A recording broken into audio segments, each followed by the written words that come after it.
Bom dia, pessoal. Eu sou Renato Cinco, vereador pelo PSOL, aqui do Rio de Janeiro, e nós estamos começando agora mais um programa quase ao vivo da nossa quarentena ecossocialista e libertária. Hoje, dia 18 de maio, é o Dia Nacional da Luta Antimanicomial.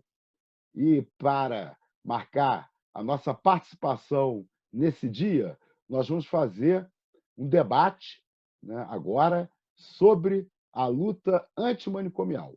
E eu quero aproveitar também para já avisar todo mundo que hoje, a partir das 18 horas, vai ter uma manifestação virtual do movimento da luta antimanicomial aqui no Rio de Janeiro, que você pode acompanhar pela página no Facebook, no Antimanicomial, Luta Antimanicomial RJ.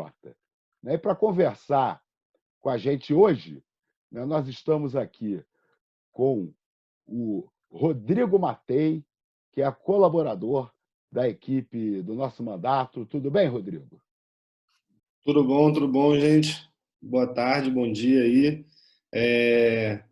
Então, vamos participar aí hoje. Estou aí junto com o Cinco já lá no mandato. Também faço parte aí da luta antimanicomial, né? Construindo já o 18 de maio há alguns anos. Também da luta pela legalização da maconha, que é outra pauta que eu atuo. E em breve, com um diploma de psicólogo na mão. Só falta essa pandemia acabar para conseguir formalizar lá na faculdade. Maravilha, Matei. Obrigado por você ajudar a gente nesse programa hoje.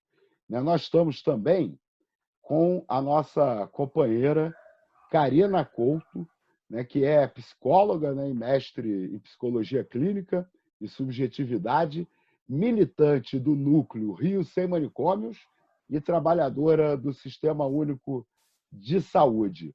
Karina, muito obrigado por você estar participando aqui com a gente desse programa hoje sobre a luta antimanicomial. Oi, eu que agradeço pelo convite.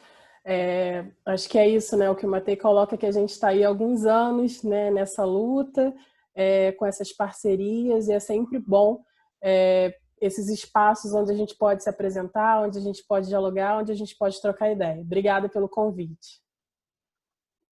Eu que te agradeço, Karina, agradeço muito. E também está aqui conosco o Francisco Carlos. Francisco Carlos é militante da luta antimanicomial desde 1980. Boa tarde, Francisco Carlos. Fala aí, Chico. Tudo bem? Obrigado aí pela sua participação aqui com a gente. Boa tarde. Boa tarde, Francisco Carlos, um militante da luta, um dos fundadores da luta antimanicomial do Rio de Janeiro. E faço parte da saúde mental, que está mais para lá do que para cá. Boa tarde e agradeço pelo convite. A gente que te agradece, Francisco. Vamos começar a conversar já, porque é muito importante, ainda mais no momento que nós estamos atravessando, a gente ter uma política e um serviço de saúde mental melhor do que nunca. Se a gente já tinha como uma bandeira fundamental para a nossa vida, para a nossa existência, a luta pela saúde mental, num momento como esse, a gente vê escancarado essa necessidade na nossa sociedade. Karina, eu queria começar contigo, te pedindo para você contar para a gente, pensando um pouco na pessoa que está assistindo o nosso programa e está tendo contato pela primeira vez com o tema da luta antimanicomial. A gente sabe que a informação na nossa sociedade ela é muito controlada. Os grandes meios de comunicação raramente pautam a questão da saúde mental, especialmente na perspectiva da luta antimanicomial. Então, eu queria que você começasse explicando para a gente o que significa, qual é a importância, o significado da luta antimanicomial? Bom, uma coisa que eu fiquei na dúvida ainda é quanto tempo a gente tem. Então, se for, né, pode ir me avisando que eu vou, porque eu me empolgo. Mas fica à Bom, vontade, por favor. tá certo. É uma luta que já está aí há mais de 30 anos, né? É um movimento que nasce a partir de denúncias, não só de pacientes dos hospitais psiquiátricos, como também de trabalhadores, né? Então, você tem uma denúncia aí dos maus tratos que os pacientes recebiam e da precarização do trabalho nos manicômios, né? Isso década de 70, né? Década de 80. E o movimento, ele começa a se organizar, né? A gente tem aí um marco histórico que é 1987, quando um grupo, né, de trabalhadores, um grupo grande de trabalhadores se reúne em um congresso em Bauru e lançam o que a gente chama, né, que é a Carta de Bauru, que é um marco para o movimento, que a gente considera aí o nosso início, né, enquanto movimento social, que é uma carta que denuncia esses maus tratos, que também levanta as nossas bandeiras, né? Uma das principais bandeiras é por uma sociedade sem manicômios, que não diz somente dos manicômios em si, dos hospitais psiquiátricos, mas diz também de ir contra todas as opressões, né? E a gente diz das opressões que a minoria sofre, né? Que os trabalhadores, e aí na ocasião os trabalhadores fabris, né? Que até hoje, mas enfim, os trabalhadores que estão nesses locais mais endurecidos, as mulheres, os indígenas, os negros, a população LGBT. E aí são denúncias das mais diversas. Eu acho que o Francisco também pode trazer aí um panorama do que foi viver, enfim, certo confinamento, esses maus tratos, e a gente fala o que seriam os maus tratos, né? Que você está num hospital que, em tese, você deveria ser cuidado. Mas você colocar pessoas que pela sociedade não eram bem vistas. Quem são essas pessoas, né? E aí a sociedade vai mudando, mas a gente está falando de lá atrás, né? Há 30 anos atrás, que são os LGBTs, que são as mulheres, que são pessoas que, por vezes, estavam na rua e foram consideradas vagabundos, né? E aí vão parar no hospital psiquiátrico. Então, você tem alguns exemplos, né, para as pessoas aí que querem conhecer, mesmo que, né, rapidamente. Tem um livro que é muito bom, assim, que é emblemático, é duro, que é o Holocausto Brasileiro, que vai falar sobre o manicômio de Barbacena. E aí vai dar esse panorama do que era esse lugar de horror, né? Na época da ditadura, por exemplo, pessoas aí opositoras ao né, o processo da ditadura foram parar nos manicômios e os maus tratos eram da seguinte maneira. Por exemplo, se dentro do hospital tinha alguém que agitava, né, que estava mais difícil naquele dia, ou levava ali ou um remédio mais excessivo para a pessoa, entre aspas, ficar mais calma. Então, você tem aí essa discrepância de um cuidado, né? Já não era mais um lugar de cuidado. E aí pense, né, dessa minoria que eu tô colocando, é uma minoria que é muito grande, né? Na verdade, assim, tem aí essa contradição. Então, você era uma instituição superlotada, que era muita gente dormindo no chão, sem ali condições higiênicas, né, para estar naquele espaço, enfim.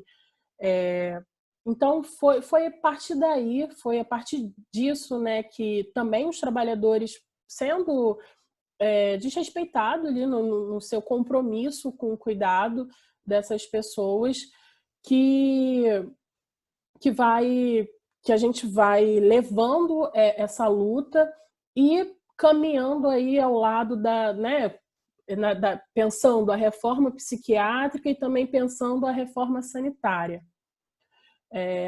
Não sei se respondo, se é por aí que vocês estão pensando também. Não, com certeza. Uhum. Não, mas pode continuar, não queria te interromper.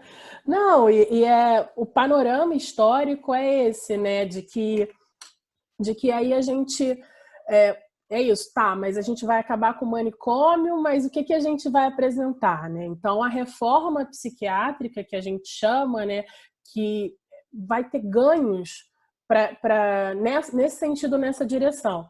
A gente sim quer acabar com o manicômio, e não só o manicômio lá, aquelas 4 paredes, né, aqueles lugares, mas a gente quer pensar um tratamento que seja singular, né, que é pensando na característica pessoal daquela pessoa, respeitando sua singularidade.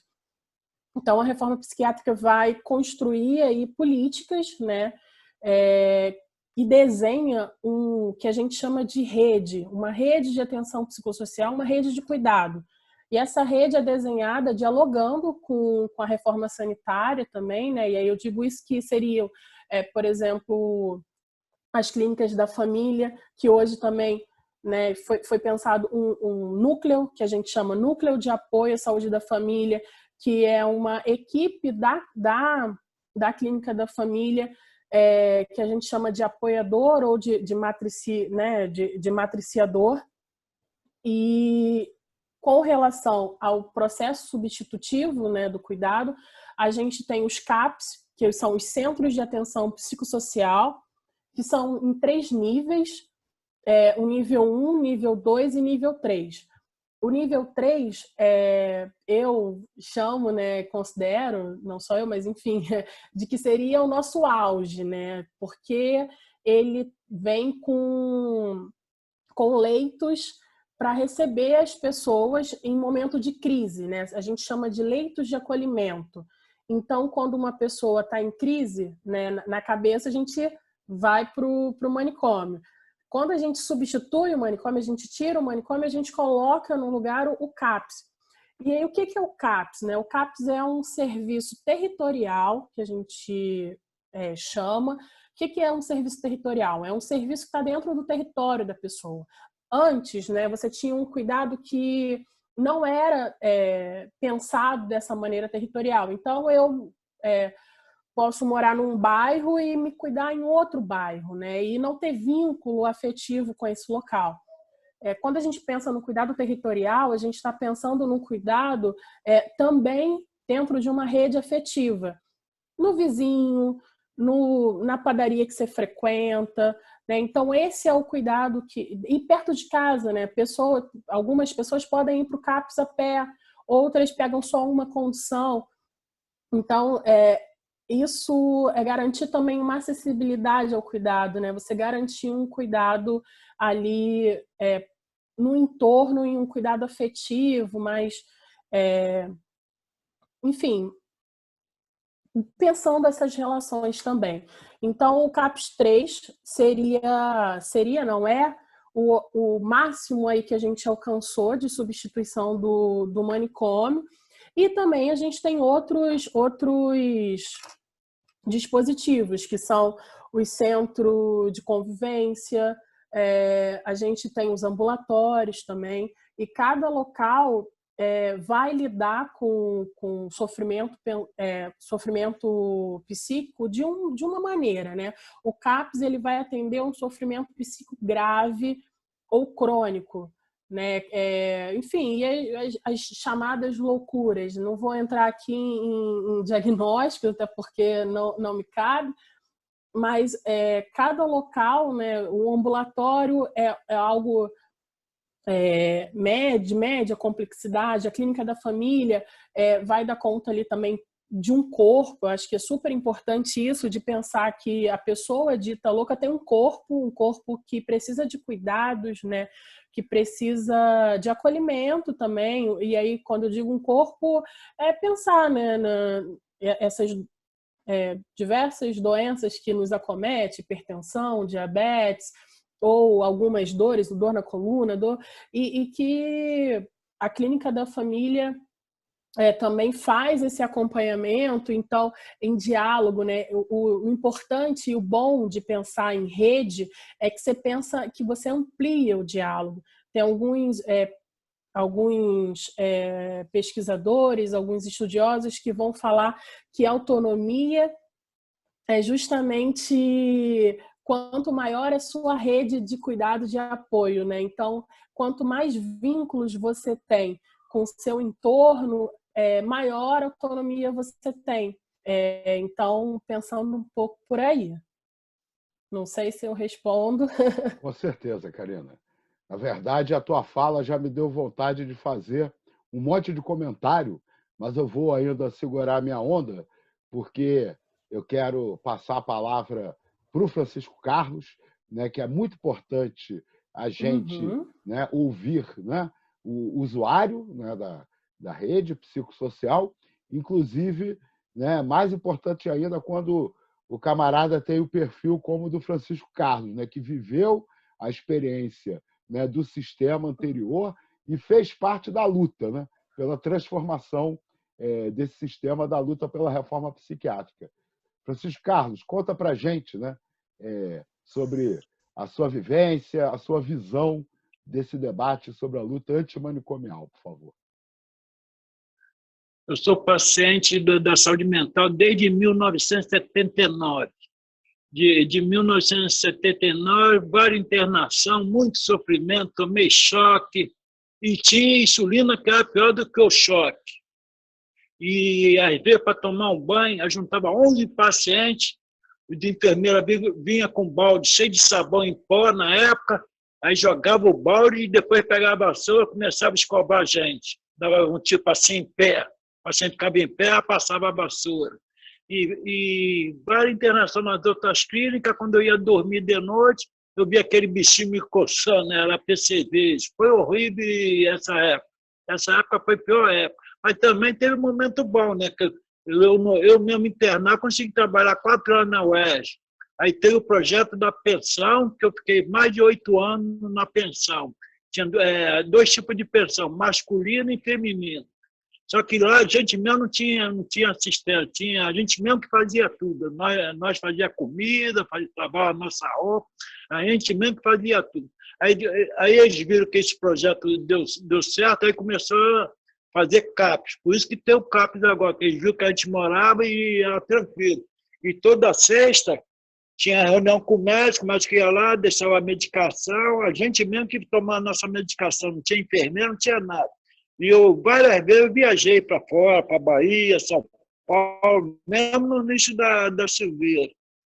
Trabalhei na UES, tudo. Aí, de 2000 para... Francisco, você deu uma travada. Vamos esperar um minutinho para ver se o Francisco consegue voltar tranquilo.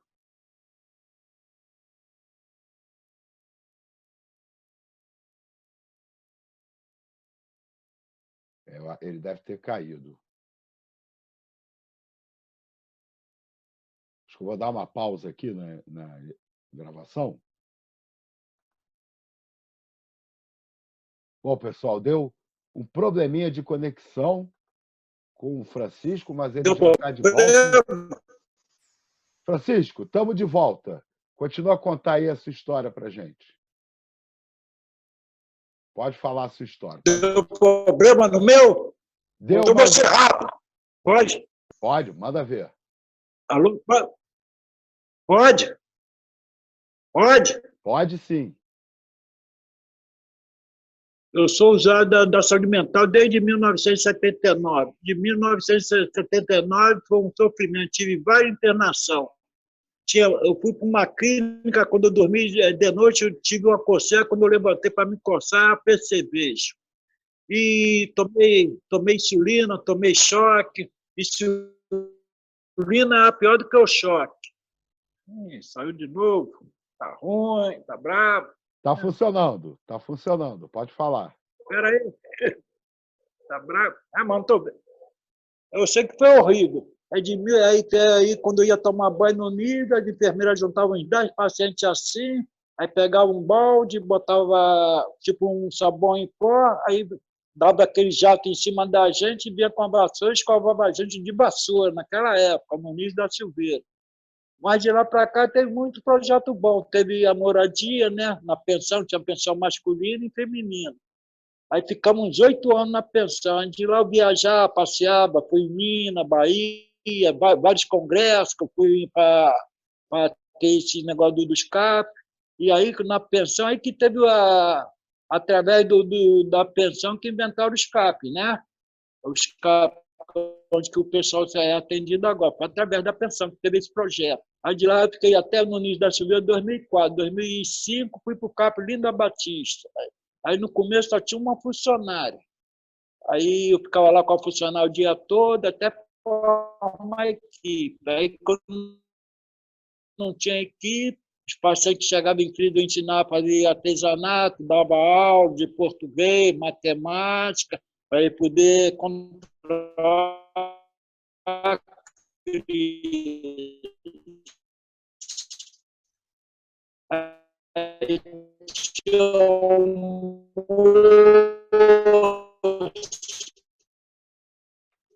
aí depois que chegou. Chico, Francisco, tá travando de novo? Dá uma paradinha para a gente. Acho que caiu outra vez. Bom, a gente vai ficar tentando, né, reconectar com o Chico para ele participar aqui da nossa entrevista, né, do nosso debate, né, sobre a política de saúde mental. Mas nós vamos, então... Oi, Chico. Conseguiu voltar? Pode? Alô? Oi. A gente perdeu só o finalzinho do que você falou. Fala de novo aí o finalzinho. Pode falar? Pode, mas o último minuto. Aí, ultimamente, com coronavírus, eu já estou 40 dias internado dentro de casa, praticamente. Estou internado. Eu estou internado, infelizmente, está pior do que uma internação. Estou isolado dentro de casa. Não teve a prefeitura não fez um projeto para esse paciente que mora sozinho. Estou aqui sozinho, 40 dias isolado. E eu gostei pelo convite, agradecendo.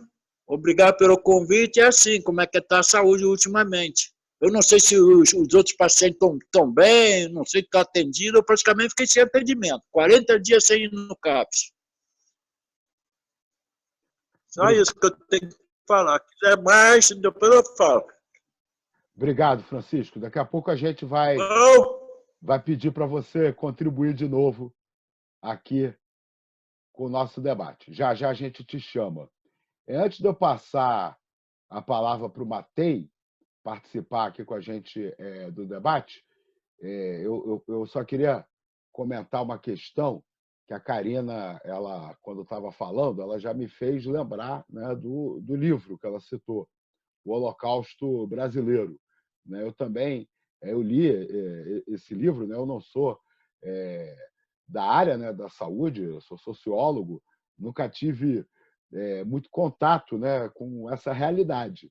E esse livro, ele realmente, quem quiser entender, né, até onde pode chegar o manicômio, né, é fundamental ler aquele livro. E me chamou muita atenção ali, né, a internação, por exemplo, de meninas empregadas domésticas, engravidadas pelos seus patrões, né, que eram internadas para desaparecer, né? Em alguns casos, até sem que a patroa tomasse conhecimento da gravidez. Né? Uns arranjos assim muito sinistros, né? Inclusive também com venda de cadáveres, né? Para as faculdades de medicina. E aí eles pioravam as condições, né? Da noite. Né? Tinha um negócio de usar... agora, eu esqueci aquele negócio que se usa com cavalo, né? Para eles dormirem em cima, feno, né? Botavam feno no chão, e aí, quando precisava aumentar o número de cadáveres, não tirava o feno para botar para secar durante o dia, uma selvageria assim, absurda, né? Então, a luta antimanicomial, eu acho importante chamar atenção para dois aspectos, né, dessa luta. Um aspecto porque os manicômios eles iam no limite, né, muito além do limite, do respeito, né, do respeito aos direitos básicos, elementares. Mas, independente disso, né, que aí é o outro aspecto, enquanto metodologia, ele está fadado a não funcionar, né, porque, mesmo que fosse com absoluto respeito, etc., né, você tratar as pessoas, né, retirando elas do seu contexto social, psicológico, né, até econômico, né, na verdade, criar o reino de fantasia, né? E quando a pessoa vai ser reinserida, né, você tem grandes processos, né, de fracasso. Então, é importante, né, a gente chamar a atenção que os métodos eram absurdos, né? Mas que não é só uma questão de respeito ou não aos direitos humanos dos internos, né? Mas a questão de ser, né, um método, chamado método de tratamento, que não sei nem se merece esse nome, né? Bom, passar a palavra para o Matei, contribuir aqui com a nossa discussão. Eu tenho que liberar aqui o som. Pode falar, Matei. Então, estava pensando aí, acho que um pouco enquanto a Karina falou, me lembrou um pouco essa questão das relações mesmo, né? Que são as que a gente chama das relações manicomiais. Aí eu me lembrei que eu, lá no começo da faculdade, eu não vou falar para vocês que não era isso, eu fiz um estágio num CAPES, lá em Campo Grande, e ao final do estágio, é um estágio vinculado no SUS, a gente tem que produzir um trabalho, né? Um trabalho de conclusão de estágio. E aí eu lembro que na época de escrever isso, eu fiquei muito com essa ideia na cabeça, assim, né? As dificuldades que a gente encontrava na rede tinham muito a ver, claro, com a falta de recursos, obviamente, que esses serviços recebiam, né?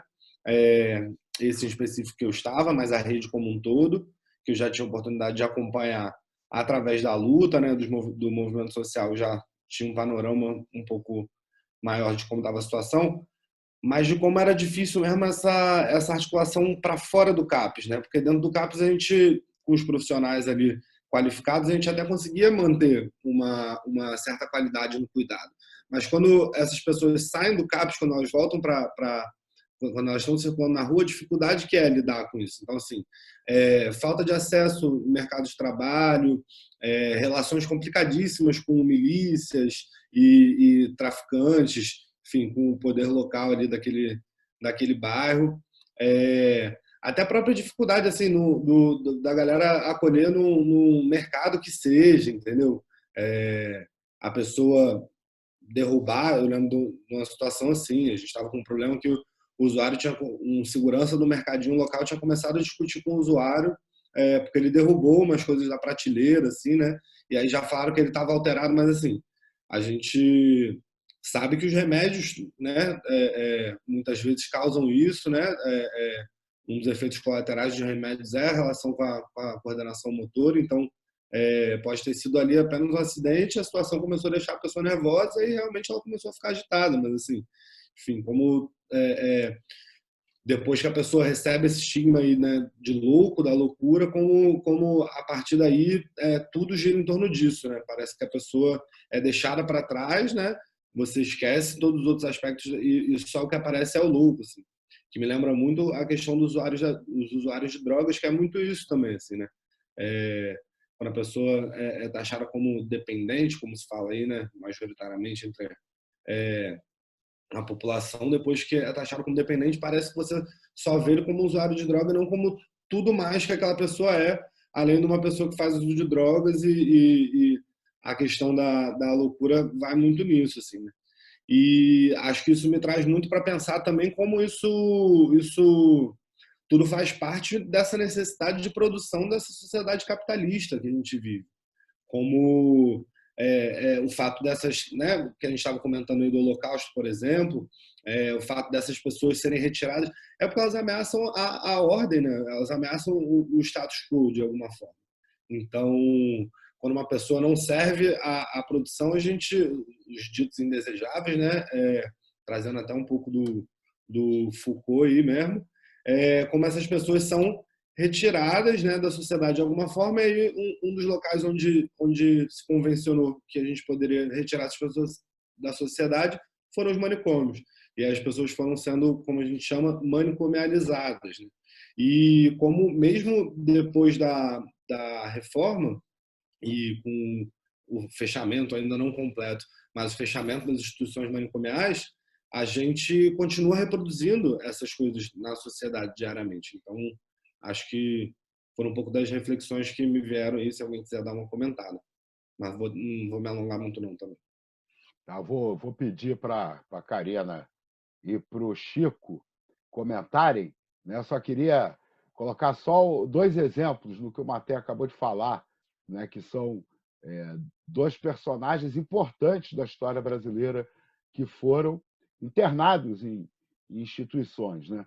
O Lima Barreto, né? Afonso Henriques de Lima Barreto, né? E o João Cândido, né? O líder da revolta da Chibata, né? Ambos sofreram processos de internação que eu acho que, se a gente for olhar para a história, né, tem pouco a ver com a saúde mental deles, né? Tem muito mais a ver com as questões políticas do momento. Você quer comentar, Karina?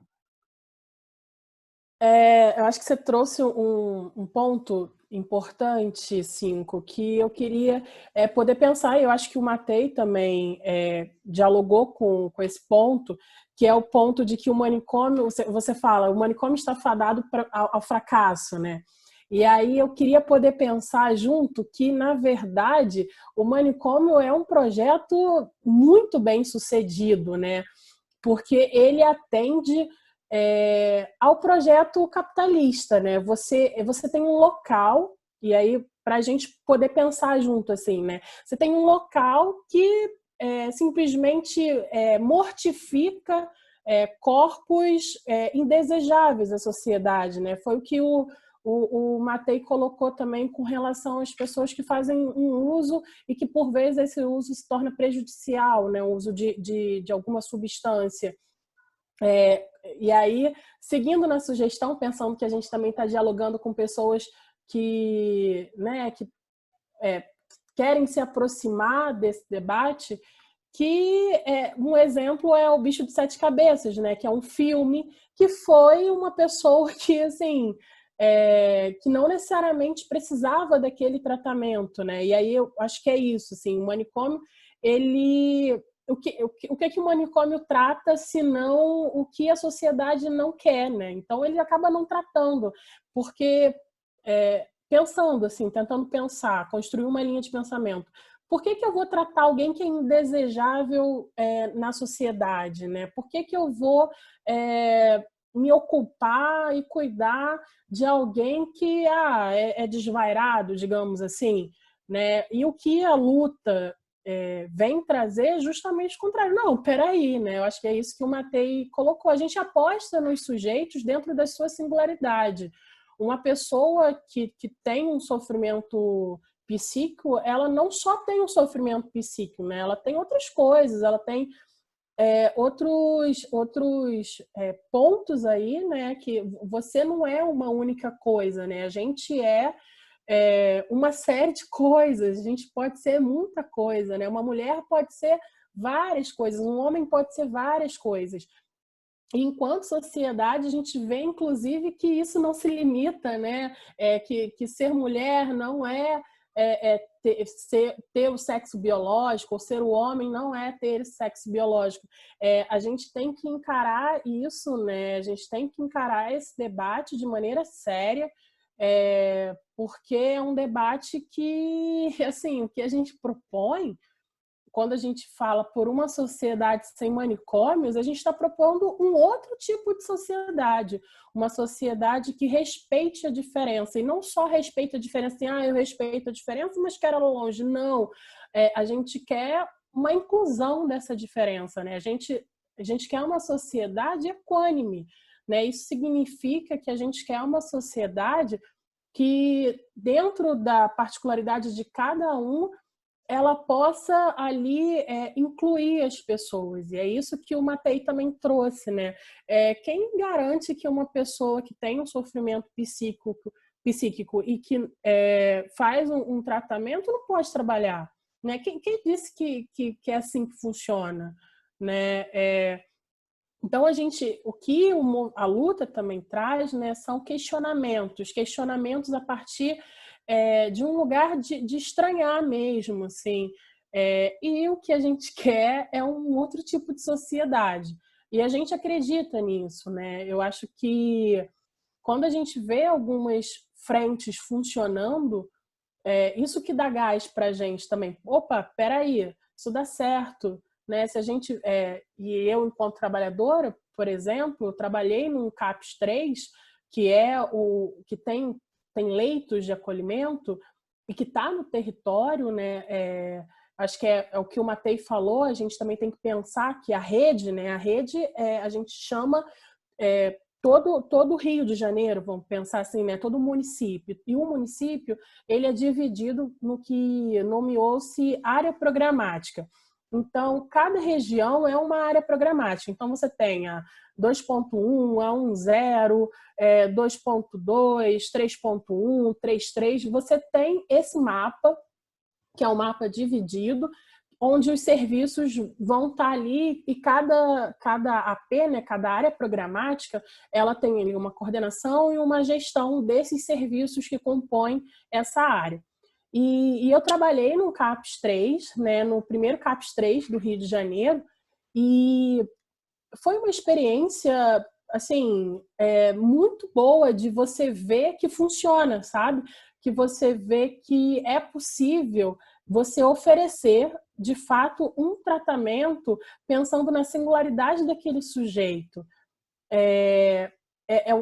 Enfim, você está ali vendo porque aí a pessoa passa a se conhecer, né? Eu acho que nada melhor quando a gente se conhece do que a pessoa virar e falar assim, olha, hoje eu não estou bem, tem como eu dormir aqui?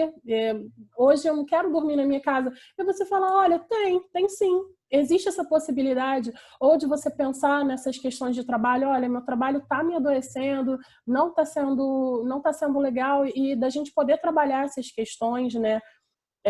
Eu acho que é fundamental a gente levar isso para o debate, né? O que a gente gostaria, por exemplo, que fosse feito com a gente, né? Eu acho que quem nunca... eu acho que a gente está numa sociedade, eu acho que isso está cada vez ficando mais revelado, né?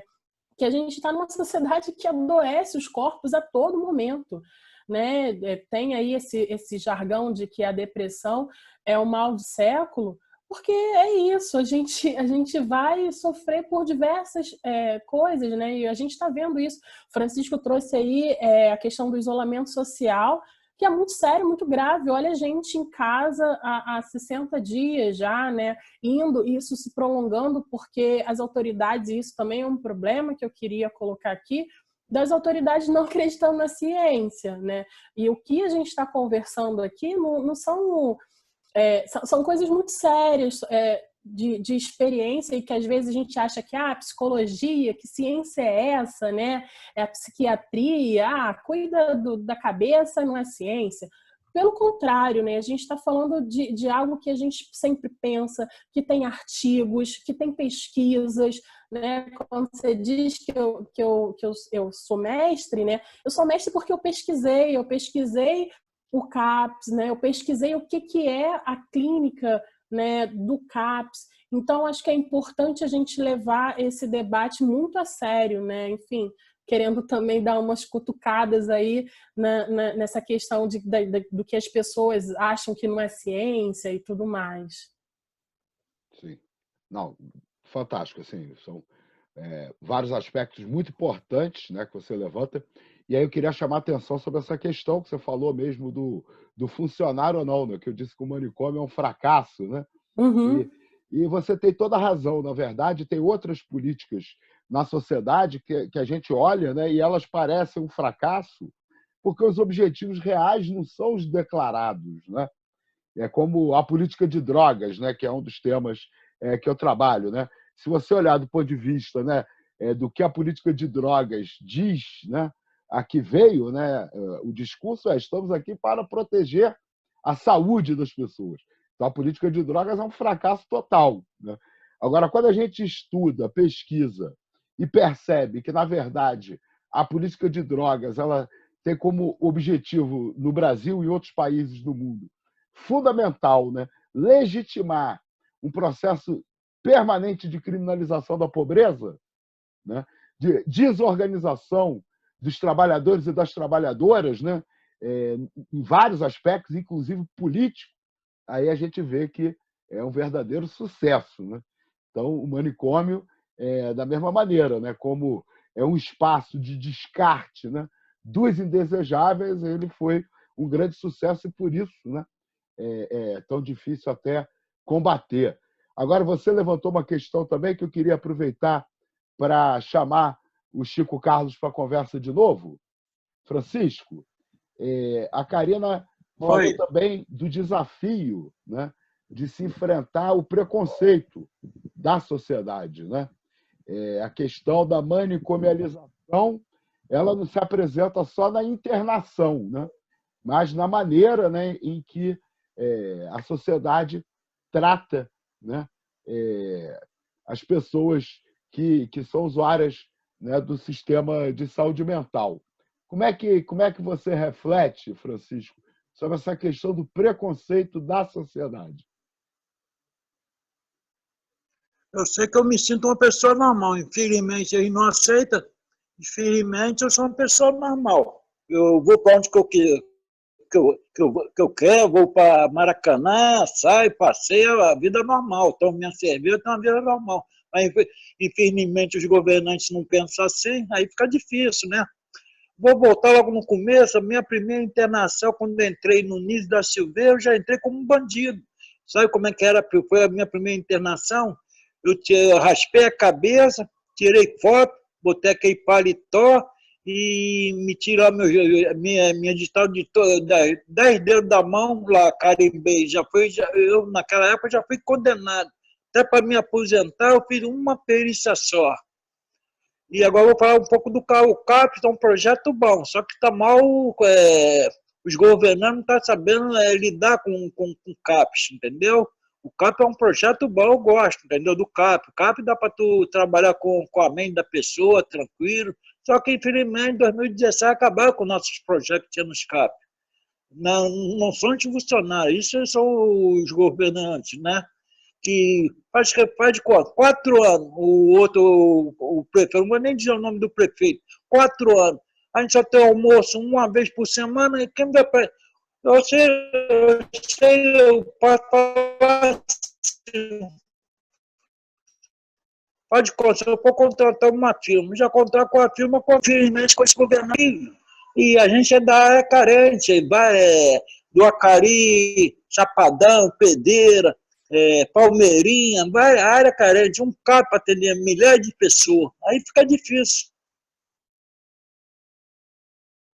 Pô, Francisco, eu vou aproveitar, então, o seu gancho para a gente levar o assunto um pouco para essa questão das condições, né, hoje, da rede de atenção psicossocial no Rio de Janeiro, né, mais especificamente. Eu tenho acompanhado essa luta da saúde mental a partir da minha luta pela legalização das drogas, né? Especialmente quando a Secretaria Municipal, na época de Assistência Social, publicou a famigerada Portaria número 10, que estabelecia a internação compulsória de pessoas em situação de rua que fossem usuários de drogas, né?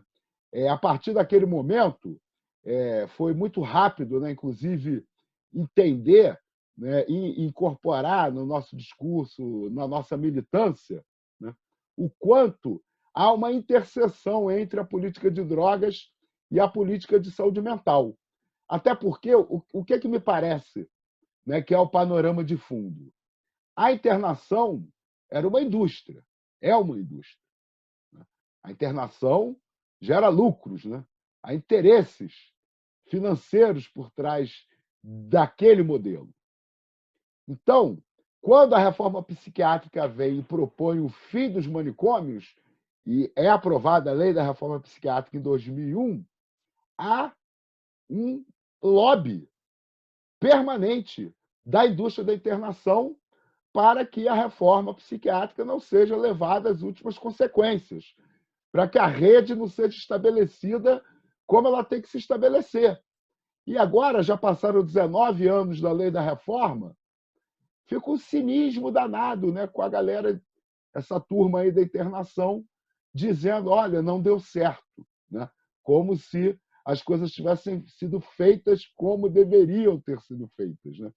Então, a gente está numa situação hoje no país em que a gente não saiu totalmente do sistema anterior e não entrou totalmente no sistema novo, com o sistema novo boicotado. No meio do caminho, ainda surge um novo ator aí interessado na indústria da internação, que são as comunidades terapêuticas, né? Normalmente ligadas a igrejas.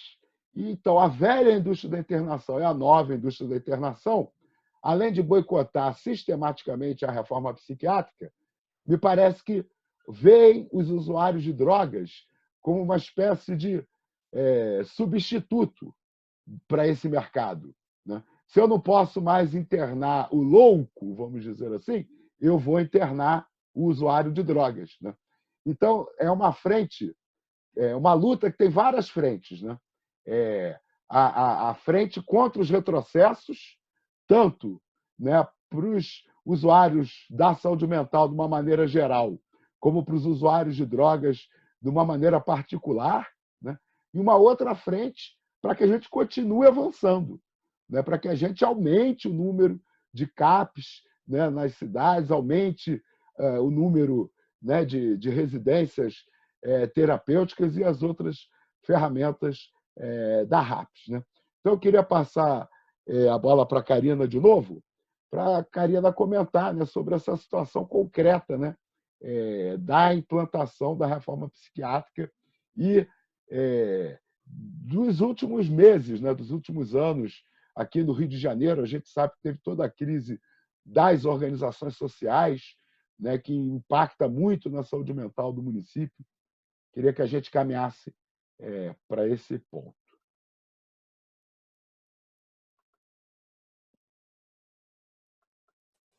Já liberei. Oi? Foi? Nossa, você fez, né, uma boa análise, assim, você coloca, e eu acho que o Francisco também faz uma ótima pontuação com relação à precarização dos serviços, né? E aí eu vou chamar isso de projeto também, nesse tom que a gente tá colocando. E aí, Cinco, você traz uma questão que é fundamental também, né? Que se antes o manicômio era um local que também dava muito lucro, né? O que você pode substituir esse lucro, né? Digamos assim, porque você tem os superfaturamentos, né? Você tem, por exemplo, os hospitais psiquiátricos particulares, mas que tinham leito SUS e aí era o SUS pagando, né, por esses leitos, enfim, e aí você tem nomes de hospitais famosos que existem até hoje, né? Os hospitais particulares estão aí. E a gente também tem, né, a gente fala muito de avanços e retrocessos. A gente tem avanços e ganhos muito importantes, assim, né? A gente tem leis, foi o que você trouxe, né? A lei de 2001, que é a lei 10.216, que regulamenta os serviços substitutivos. Mas, por exemplo, né, a gente está falando de Rio de Janeiro. No Rio de Janeiro, a gente não teve a completa substituição, e então a gente ainda tem grandes manicômios municipais funcionando. Então, isso também é isso, né? É um dinheiro que vai para o manicômio e vai para a implementação dos novos serviços, dos serviços substitutivos, como você bem lembrou também, as SRTs. E aí eu também trouxe a questão dos CAPs, né? E aí eu acho que agora é importante, já que você trouxe esse debate aí né, que é o seu debate da questão das drogas, quando você tem... isso, o manicômio tem tudo, né? Tudo tem lá no manicômio. E quando você pensa uma reforma, né, uma política aí de reformar esse cuidado, você separa entendendo que cada tipo ali de sofrimento tem uma especificidade. Então, quando você tem essa separação, você cria, por exemplo, os dispositivos que a gente chama de AD, que é álcool e drogas. Então, você tem, enfim, você tem os CAPs ADs, né, que são os CAPs que atendem essa população que fazem uso prejudicial de drogas, né, que a droga causa algum prejuízo na sua vida. Então é importante, eu gosto de falar dessa maneira, porque às vezes tem pessoas que usam droga e não tem um prejuízo, né? Então é importante a gente sempre estar relembrando isso, porque pode parecer óbvio, mas não é. E aí você tem os consultórios na rua que são vinculados às clínicas da família. Então você tem uma equipe dentro da clínica da família que vai percorrer o território, que vai mapear o território, tentando ali estar com essas pessoas que fazem, que entendem a rua como sua moradia, né, que estão ali, às vezes, em cenas de uso e que precisam de um cuidado, como eu já disse aqui, que todo mundo tem um corpo, né, e um corpo que, por vezes, precisa ser cuidado, precisa ser olhado. E aí você traz essa questão do recolhimento compulsório que ganha também uma certa como que eu posso colocar, um aumento, né, um boom, quando você tem os grandes eventos aqui na cidade do Rio, né, que é a Copa, que em 2014, que você tem as Olimpíadas em 2016, você tem uma nova, né, uma nova higienização da cidade. Então, vamos deixar a cidade limpa para, né, os gringos verem, digamos assim. Então, você tem aí um aumento e você também, não sei o que, quer dizer, a gente sabe por vezes, né, mas tem uma escalada também religiosa aí, desse viés religioso, que vai dizer que, por exemplo, e aí vai pegar esse debate das drogas, né, e vai fazer as comunidades terapêuticas e aí a gente já tem relatórios, a gente já tem denúncias de que são manicômios terríveis, assim, de ouvir, assim, cada relato você fica, gente, não é possível, assim, de pessoas se matando nas comunidades terapêuticas, das pessoas perdendo ali seus direitos. Por vezes, a comunidade terapêutica pega o dinheiro da pessoa para manter ela lá, né? Além de ter um financiamento do governo, ela também ainda pega o dinheiro da pessoa. A gente também já viu, né, nos transportes públicos, pessoas trabalhando em nome das comunidades terapêuticas para pagar o seu dito tratamento. Então, isso vai desencontro, né? E aí você também tem retrocesso nessas leis, nessas políticas que já foram avançadas. E aí um exemplo, que você também certamente está dentro desse debate, que é a redução de danos, né? Que recentemente, agora me falha a memória, mas você tem aí a política de redução de danos sendo completamente morta, né, em detrimento aí de uma política de abstinência. Bom, a gente sabe e é isso que eu trouxe antes, que, caramba, a gente está falando de singularidade, a gente está falando que tem aí uma especificidade dentro desse uso, né, que não é um uso pelo uso, né, uma pessoa que usa droga não está usando a droga pelo uso. Tem fatores sociais, tem fatores ambientais, enfim, é muito grande para a gente falar, olha, se você usa droga, você tem que parar de usar droga e pronto, acabou. Tá, mas um exemplo, assim, e aí vou tentar também, né, mas um exemplo aonde eu já trabalhei, por exemplo, trabalhei com um jovem de 16 anos que ele colocava muito essa questão assim, olha, minha família não me quer, eu não tenho lugar na minha família, o que eu tenho é isso. E uma frase que ele me dizia, que isso me marcou assim muito grande, é que, olha, Karina, se eu morrer, amanhã fazem 2 dias.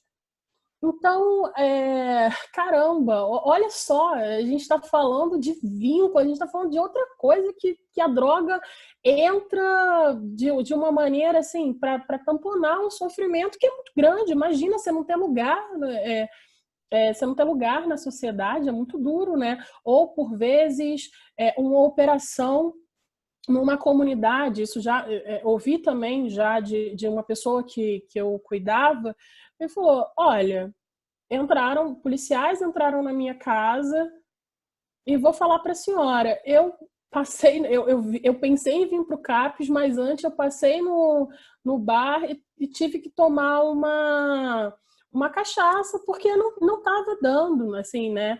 E é isso, imagina, você está na sua casa, deitado, né? O sujeito estava deitado na rede e tem a sua casa invadida por policiais e ele tem que sair da sua própria casa. E como que você lida com isso, né? Ele recorreu ao CAPS, ele foi ao CAPS me procurar, mas antes ele teve, assim, é da ordem do insuportável, a gente não tem como mensurar isso, né? Enfim, e uma questão que eu acho que a gente também tem que pensar, Cinco, e que eu acho que é fundamental, que isso diz respeito, inclusive, a esse momento que a gente está vivendo, que extrapola, que na verdade engloba, né, toda a saúde, que é uma questão estrutural, que é a PEC 95, que congelou os gastos, né, com a saúde pública por 20 anos. Isso é muito sério, isso é muito grave. E a gente já tem dados que, entre 2016 e 2019, o Ministério da Saúde perdeu 20 bilhões de reais. Isso é muito grave e isso diz de um governo genocida, assim, né? A gente não tem como não falar disso. E é o que a gente está vivendo hoje. A gente, por exemplo, imagina como que a gente lida, e aí o Francisco diz isso, né? Que eu acho fundamental, acho que o Francisco, total acordo com ele, que os CAPs e nenhum serviço, né, está preparado para o que a gente está vivendo hoje, porque os recursos foram, gente, 20 bilhões, né, em 3 anos. Isso é muito grave e isso diz da saúde de todo mundo, né? Verdade, verdade. Bom, Karina, Francisco e Matei, eu queria agradecer muito, né, a presença de vocês aqui no debate. Eu vou passar a palavra de novo, né, para vocês fazerem uma despedida e os comentários finais. Eu só queria aproveitar, inclusive, essa última fala da Karina, né, que levou o nosso debate, né, para essa questão do orçamento público, dos cortes do orçamento público, né, e fazer um apelo que é o seguinte, gente, para de chamar o Bolsonaro de maluco. O Bolsonaro não é maluco. O Bolsonaro é canalha. É outra categoria de pessoa, né? Maluco sou eu, é a Karina, é o Francisco, é o Matei. Né? Na verdade, a gente podia marcar outro dia um debate mais específico sobre esse conceito, né, de loucura e sanidade, né? Porque a gente sabe que esse conceito ele precisa também ser duramente criticado, né, esses conceitos, porque eles são normatizados por uma sociedade doente, né? Por uma sociedade que coloca o lucro das empresas acima da vida das pessoas, né? Então, não vai ser de maneira isenta que vai se conceituar loucura e sanidade, né? Então, nós estamos conceituando loucura e sanidade dentro, né, de uma sociedade que, né, precisa ser duramente criticada. Mas, gente, vamos parar com esse negócio. Bolsonaro não é maluco, chama de canalha, entendeu? De genocida. Né? Também não vamos usar categorias sociais outras que não merecem ser comparadas com o Bolsonaro. Né? Eu queria me despedir fazendo apelo, né? Hoje, 18 de maio, Dia Nacional da Luta Antimanicomial, a partir das 18 horas, tem manifestação online, né, a partir da página Luta Antimanicomial RJ, né? Acompanha lá, participa, conheça melhor o debate sobre a luta antimanicomial, que ele é um dos debates centrais para a gente questionar, né, essa ordem, né? Porque a ordem que nos governa, ela tem várias facetas, né? Eu tenho dedicado muito a minha vida nos últimos anos a denunciar a faceta da guerra às drogas, né? E esse caminho me levou a conhecer a luta antimanicomial e a entender, né, que essa também é, né, uma faceta desse poder sinistro que governa a ordem capitalista, e a gente precisa entender, conhecer, para poder enfrentar e superar, né? Matei, quer fazer sua despedida agora? Deixar os convidados para o final? Vamos lá. Então, Matei.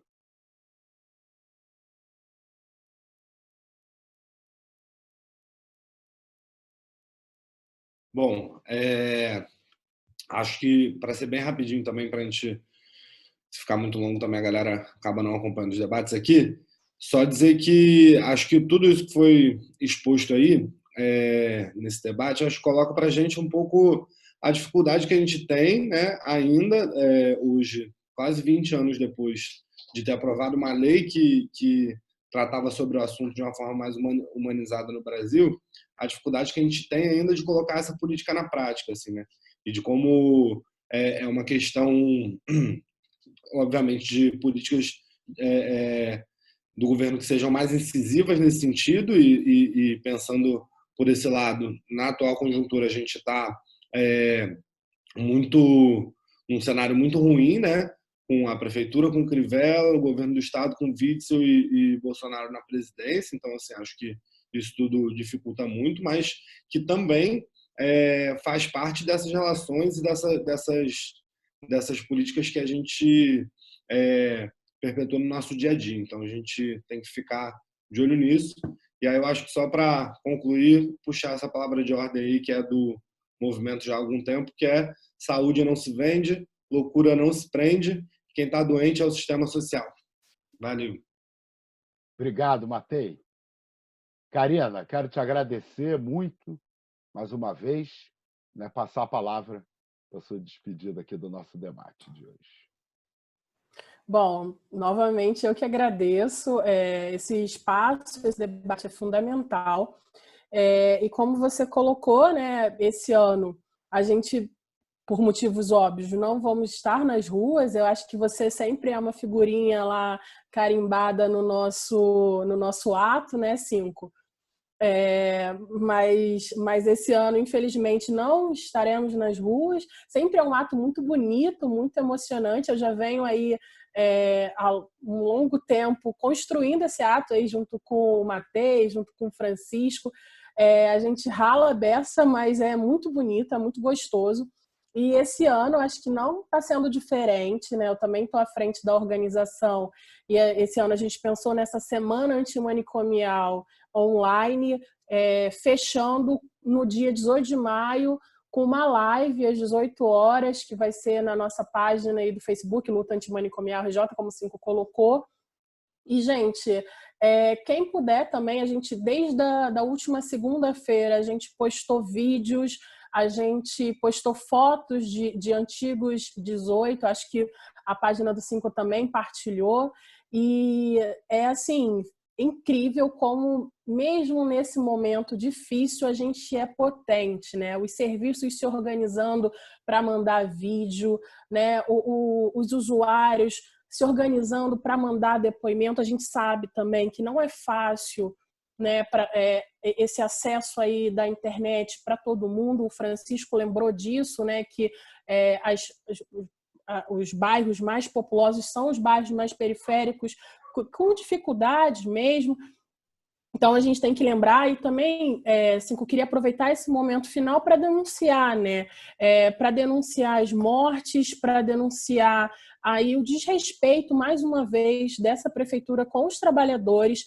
que durante aí, esse momento de pandemia, quem acompanhou, acho que a gente pode até pensar em, enfim, de deixar para depois, mas não queria deixar que isso passasse, que a prefeitura aí no seu afã de mudar as OS, né? A gente tem esse problema ainda, que é tratar a saúde como uma empresa que não é, né? Foi o que o Matei lembrou, saúde não se vende, mas o prefeito aí nesse afã de trocar as OS, no meio da pandemia ele trocou muitos trabalhadores, né? E aí eu acompanhei mais o pessoal dos CAPs, tirando aí das OS e migrando para o Rio Saúde. Então, foi muito desrespeitoso o que aconteceu para todos os trabalhadores, os do RH, né, que estavam ali naquela...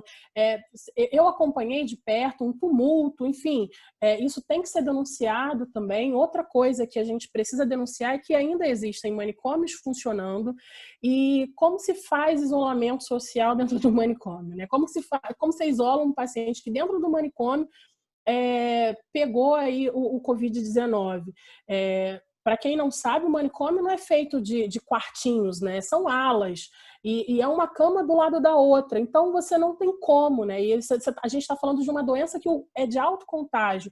Então, já temos denúncia também que foram trazidas para o movimento de usuários, na verdade, pessoas que estão internadas no manicômio com o Covid-19 e que você não consegue sustentar um atendimento.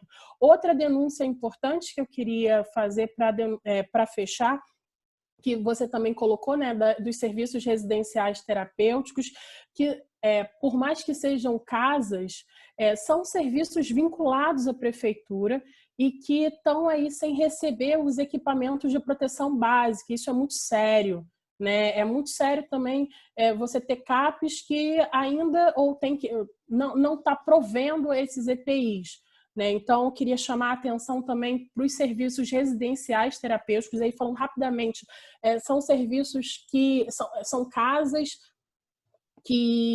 né, onde pessoas que foram internadas há longo tempo moram. E aí, longo tempo são 30 anos, 40 anos. Então, a gente está falando de uma maioria idosa. Claro que não são só idosos, mas de pessoas idosas, e aí a gente também não é regulamentada, isso também é muito grave, e que está sofrendo isso, né? Então, a gente está falando, mais uma vez, da precarização da vida, né? E isso é muito sério, isso é muito grave, isso precisa ser denunciado. Então, a gente também quer aqui agradecer esse espaço. Eu, pessoalmente, agradeço muito, foi um debate muito rico. Desculpa falar muito, mas é porque o assunto é muito urgente mesmo. Obrigada, hein, gente? Desculpa nada, Karina. A gente te agradece muito pelo seu esforço aqui de trazer informações fundamentais, né, para a gente entender tanto do ponto de vista teórico o debate, como também a realidade concreta, né? Eu queria dizer o seguinte: você falou sobre como são emocionantes, né, os atos do 18 de maio, né? Os atos da luta antimanicomial. E é verdade, né? Eu me emocionei muito, né? Não só nos atos do dia 18 de maio, mas em vários momentos, acompanhando a luta antimanicomial. A leitura do Holocausto brasileiro, nossa, é pesadíssima, né?